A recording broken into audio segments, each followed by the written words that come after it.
Il y a près de 8 mois que la population des Kolwezi est privée d'eau potable. Par conséquent, elle doit parcourir des longues distances pour s'approvisionner en eau des rivières qui, du reste, est parfois polluée par les entreprises minières. Cette carence est aussi observée à Fungurume et à Kassaji, où la régie des eaux n'existe quasiment pas. Les directeurs provinciaux de cette entreprise, dont les grands Katanga, évoquent plusieurs raisons à la base. Je vous propose donc de suivre Ignace Ilunga au micro de notre correspondant sur place.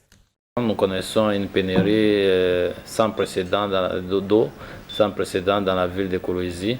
Une grande ville, mais qui souffre de problèmes d'eau, c'est inacceptable.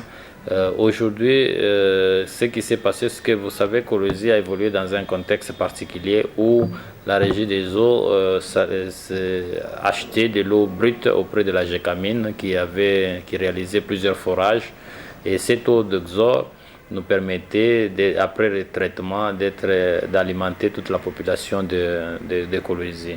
Après un certain temps, on a vu que la Gécamine a connu des problèmes et la plupart de ces forages ont commencé sont tombés en panne et la régie des eaux ne pouvait plus s'alimenter,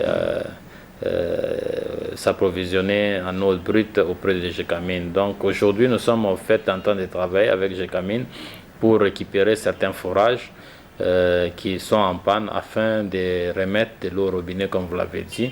Et c'est un travail qui avance, quoique lentement, mais il avance quand même. Et nous pensons que si, avec les efforts que nous avons déjà produits, tout récemment, nous avons dû mettre à disposition plus de 150 000 $ pour racheter certains équipements qui manquaient. Et les travaux sont déjà en cours. Un premier forage a déjà été récupéré et les autres seront progressivement.